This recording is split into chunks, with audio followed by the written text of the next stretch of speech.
Ningún hombre puede desde afuera hacerlos libres. Ni un culto organizado ni la propia inmolación por una causa puede hacerles libres. Estas palabras pertenecen al discurso de disolución de la Orden de la Estrella, realizado por uno de los grandes filósofos de los tiempos modernos. Hablamos de Jiddu Krishnamurti, escritor, orador, educador y religioso sin religión.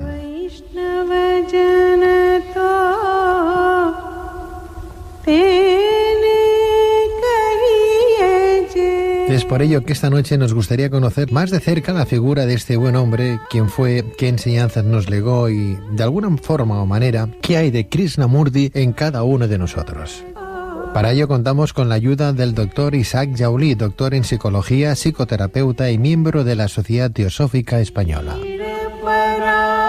Doctor Jaulí, muy buenas noches. Hola, buenas noches, Pedro. Bienvenido, Isaac. Gracias, buenas noches. Como decíamos, Jiddu Krishnamurti es considerado como uno de los grandes filósofos de los tiempos modernos, así como religioso sin religión. Orador, escritor, educador y un sinfín de cosas más, ¿no? Doctor Jaulí, ¿nos podrías contar cuál era la procedencia y origen de este buen hombre? Tendríamos que hacer referencia a finales del siglo XIX, cuando todo esto, vamos a decir, empieza a surgir. Ya se había formado el movimiento teosófico, la sociedad teosófica tenía en la India su sede en Chennai, en Adyar. En ese momento ya solamente la señora Blavatsky, la fundadora, y el coronel Olcott habían muerto, y la presidenta internacional era la señora Annie Besant, ayudado por un magnífico trabajador apellidado Leadbeater. El señor Leadbeater tenía capacidades psíquicas, digámoslo así. En uno de esos paseos que hacían por la playa de Adyar, frente a la sociedad que tiene 1 kilómetro de largo, vio a un niño. Y lo interesante es que al verlo, ver esa transparencia de su estructura, de su aura, de su energía que le rodeaba. Normalmente los seres humanos tenemos coloreadas el campo bioenergético, que también se le llama el aura, de colores que representan pensamientos, emociones, etcétera. Pues este niño era transparente totalmente. A él le impresionó tanto que lo captaron. Era hijo de un miembro, de un trabajador de la sociedad teosófica de la casta Brahmin. ¿Qué significa, perdóname, que sea transparente, que no tenía color? No habría color. En el campo energético no había colores. No había color, era transparente. O sea, esas 7 capas que hay de colores en ese campo energético. De varios tipos de colores. Él no tenía No lo colores. tenía.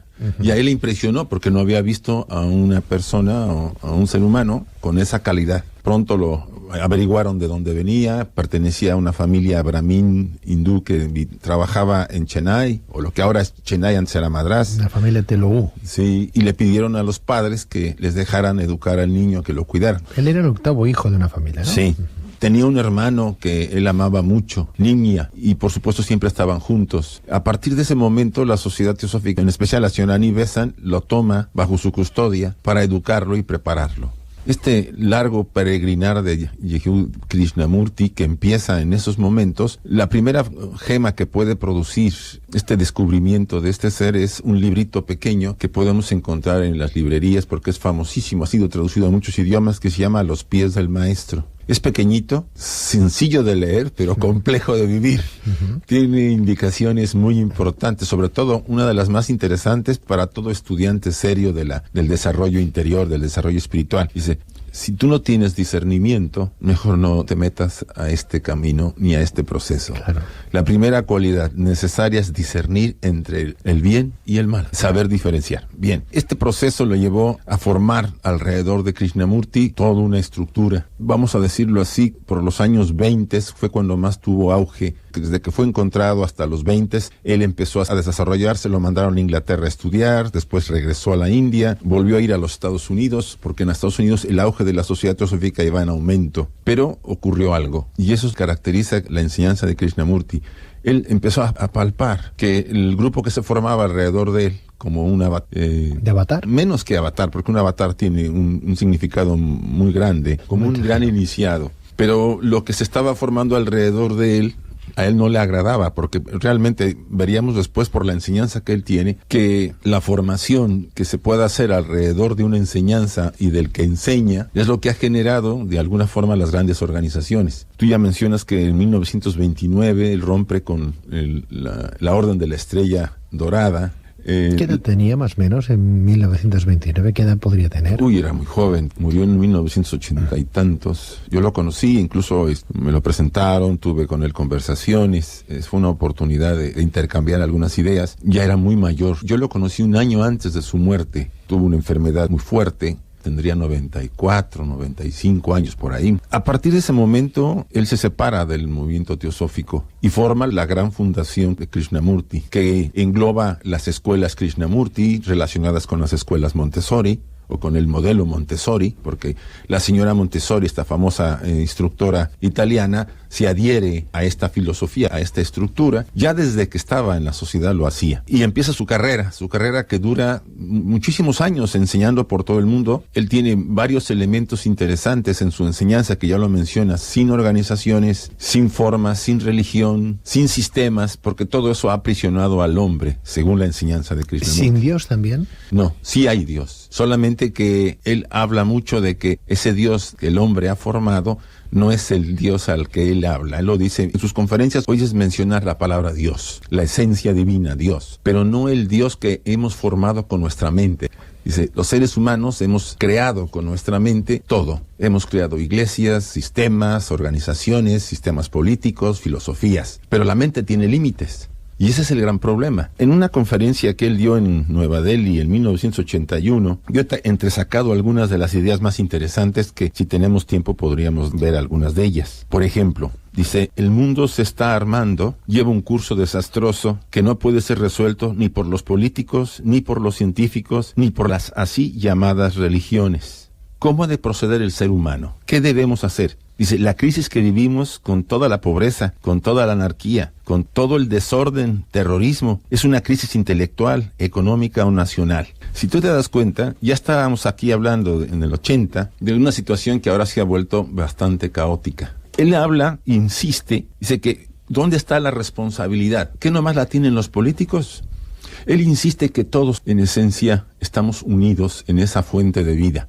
Lo que tan repetido se ha oído en las religiones. Todos somos hijos de la fuente, hijos de Dios, somos hermanos. Pero no lo reconocemos, porque solamente lo que vemos son las diferencias externas, las diferencias personales. Obvio, él aclara, somos igual, somos lo mismo en la esencia divina que habita en nosotros. Pero en lo exterior aparentemente tenemos diferencias, y es lo que él encaja en esta conferencia. Dice, ¿cuál es nuestra responsabilidad en este caos que vivimos? ¿Nos interesa lo que está sucediendo verdaderamente o solamente estamos preocupados por nuestra salvación personal? Aquí se refiere él, dice, estamos interesados honesta y seriamente en lo que ha llegado a ser la humanidad, el reto que afrontamos, lo que tiene nuestra mente. Él repasa mucho el tema de la mente, porque dice que si hemos de observar juntos, tenemos que ser libres de los que acumula la mente, porque las creaciones mentales son las creaciones de nuestra conciencia.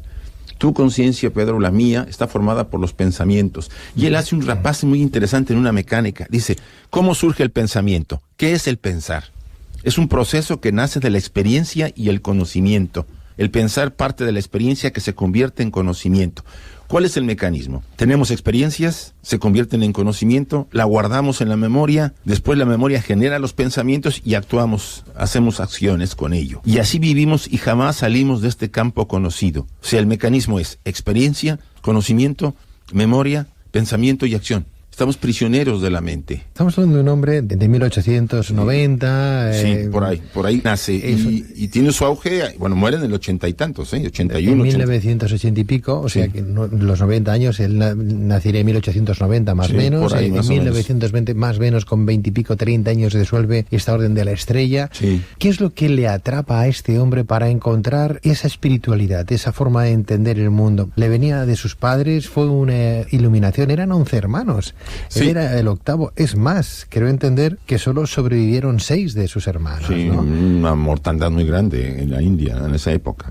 Entonces, Krishnamurti, ¿cómo despierta? ¿Como el Buda? ¿Tiene algo de iluminación? Sí. Ocurre estando él en el centro que existe en Los Ángeles, California, en el Valle de Ojai. Junto a la Sociedad Teosófica está la Fundación Krishnamurti. En aquella época, te hablo de los 20s, Él está con su hermano Niña viviendo, siendo preparado, estudiando, etcétera, y tiene una experiencia en ese bellísimo valle, es un valle muy hermoso, una experiencia que él narra en una de sus obras, muy general, no entra mucho en detalle, donde él recibe ese estado, vamos a decir, esa transformación. Él encuentra probablemente el sentido de todo lo que había ocurrido y cuál era la función que él tenía, a qué te debía dedicar. Y él lo dice claramente: yo no vengo a hacer ninguna orden, ni a crear ninguna religión, ni a crear alguna organización. Yo vengo a hacer libre al ser humano. Solamente la mente libre puede hacer libre al ser humano. ¿Él se creyó que era un enviado?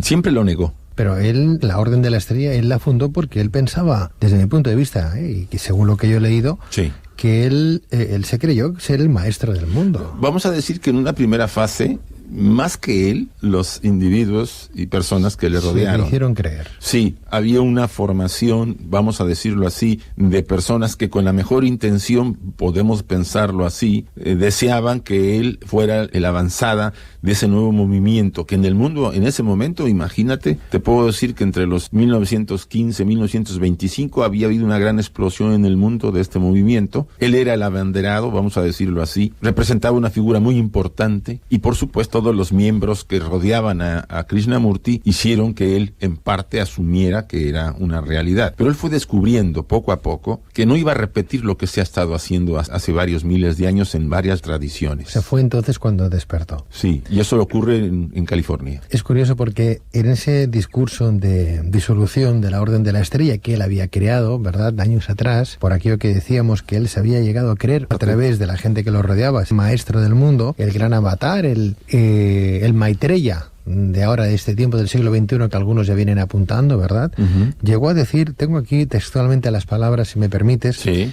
Llegó a decir lo siguiente: yo sostengo que la verdad es una tierra sin caminos, sí, y no es posible acercarse a ella por ningún sendero, por ninguna religión, uh-huh, por ninguna secta. Ese es mi punto de vista y me adhiero a él absoluta e incondicionalmente. La verdad, al ser ilimitada, incondicionada, inabordable por ningún camino, no puede ser organizada. Sí. Eso lo dijo él en ese discurso de disolución de la Orden de la Estrella. Entiendo yo, que a partir de entonces, y renunciando a la sociedad teosófica, sí, se embarca en un camino propio de difusión y que se conoce como sus enseñanzas. Por ejemplo, en referencia al tema de la educación, escribió varios libros como Conversaciones con estudiantes, uh-huh, El propósito de la educación o Krishnamurti y la educación. Sí. ¿Cómo entendía él el mundo de la enseñanza? ¿De qué forma se deberían instruir a nuestros hijos? ¿Qué decía al respecto? Mira, tiene un pequeño opúsculo que se llama Educando al Educador. Es una pequeña obrita que él escribió. Y él ahí cuestiona, por supuesto, cuestiona todo el sistema actual, no solamente el de la India, donde él era originario, sino los sistemas que se han utilizado e implantado en el mundo. Punto interesante él es que empieza a decir que para empezar hay que educar al que educa, no al pequeño. Dice, el pequeño viene como un libro blanco y el maestro, con sus prejuicios, condicionamientos, debilidades, también con sus cualidades, transfiere, proyecta sobre el pequeño. Si el maestro no puede ver lo que pasa en el mundo, si no entiende lo que está ocurriendo a su alrededor, si no ve el dolor, la tristeza, el sufrimiento que hay en el mundo, porque él también está envuelto en ese problema, ¿qué le va a enseñar a nuestros hijos?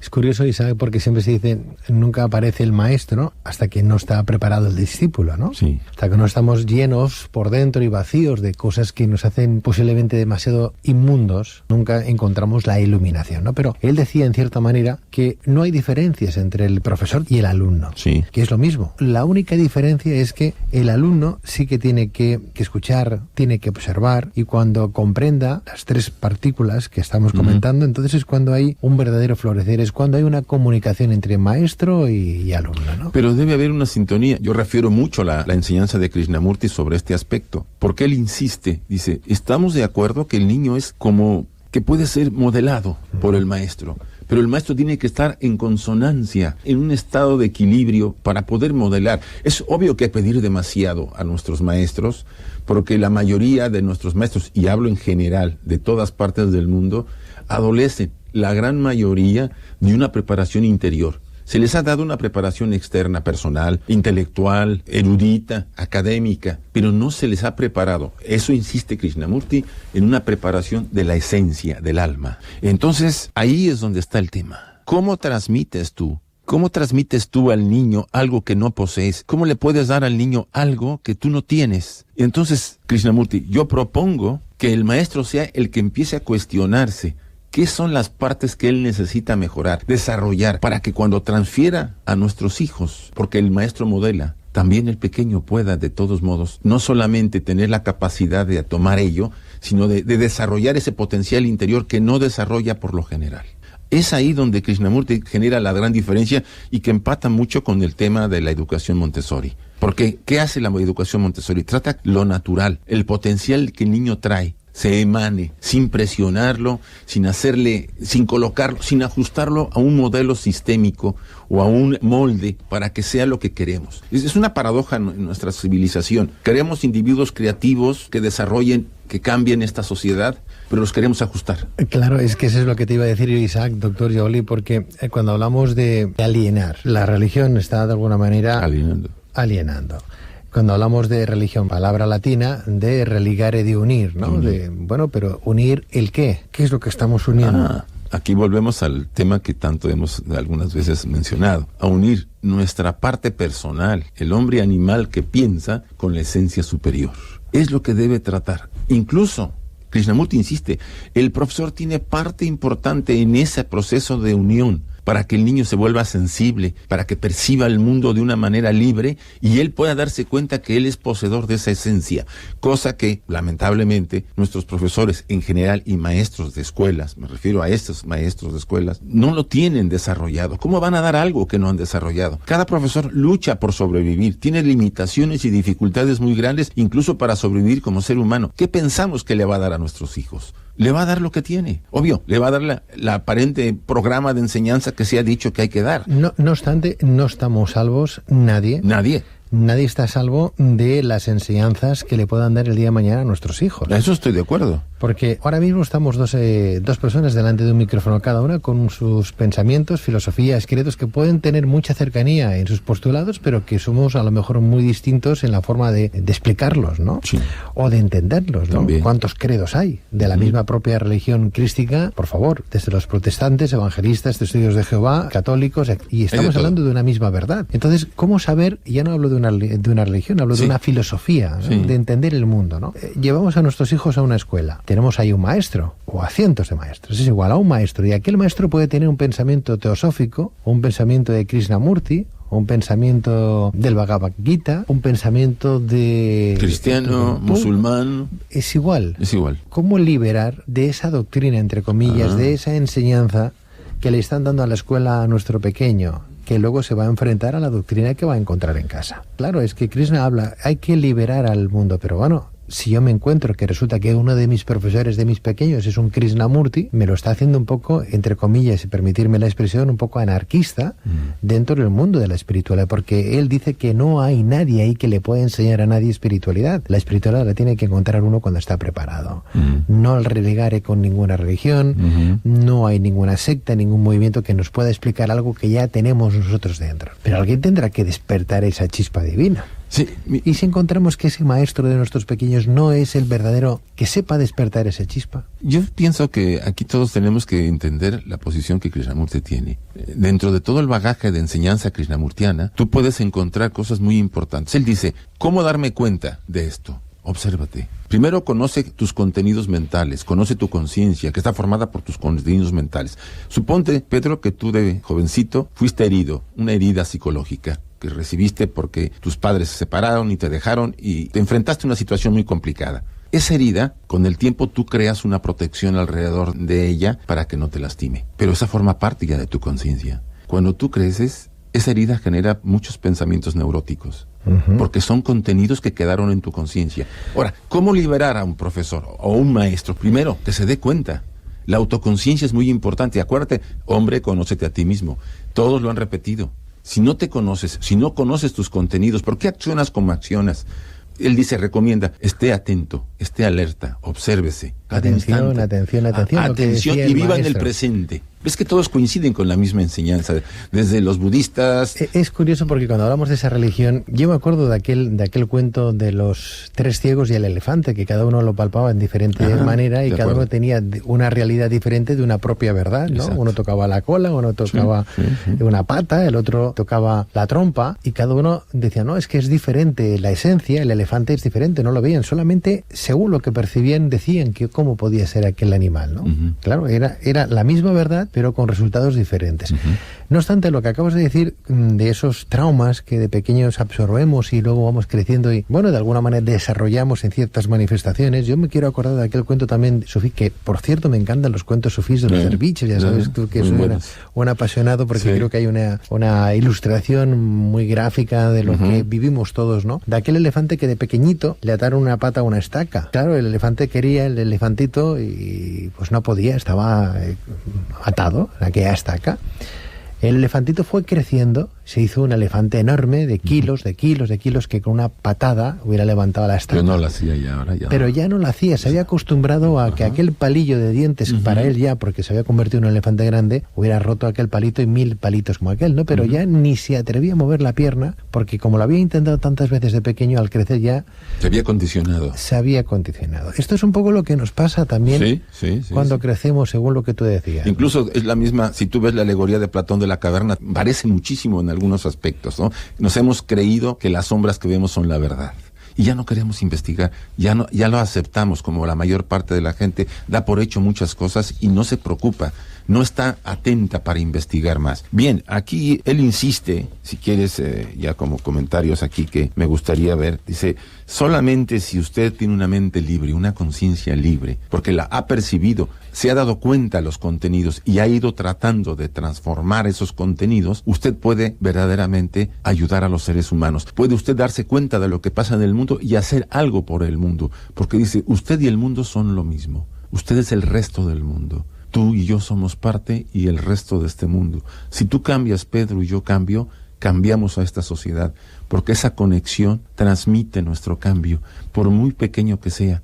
Por eso toda la sociedad catalana, la sociedad española, la sociedad, toda la humanidad, cada vez que lleva a cabo acciones y aprende lecciones, ayudamos o desayudamos. Una de las enseñanzas más interesantes es esa. Dice, usted es el resto del mundo. Si usted cambia, se convierte verdaderamente en un héroe porque hace que la sociedad sea afectada por ese cambio. Y él lo dice, tome usted una gota del mar, una gota de agua. La pone usted en un vaso y le agrega una gota de tinta. ¿Qué le pasa a la gota?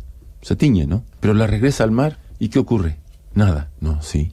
La gota ya no es igual y el mar ya no es igual, aunque no se perciba como uno piensa. Hay un cambio. Y ese es el cambio. Intentar poco a poco, pero ser firmes. Vamos a recordar que el libro de la vida es un libro que habla de cómo liberar al hombre y al mundo de esos apegos, de Krishnamurti, el libro de la vida, o bien A los pies del maestro, que se han hecho muchas traducciones en todos los idiomas de este gran sabio, de este gran filósofo contemporáneo, Krishnamurti. Y hay un libro más, si quieres, yo le recomiendo.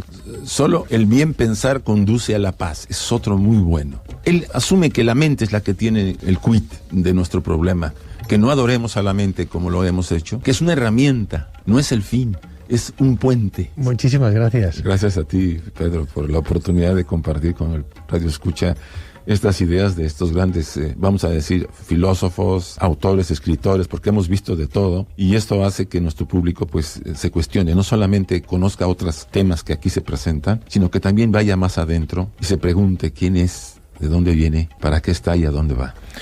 Doctor Isaac Joly, doctor en psicología, psicoterapeuta y miembro de la Sociedad Teosófica Española, hasta cuando tú quieras, doctor. Cuando tú me invitas, ya sabes que yo estoy acá siempre.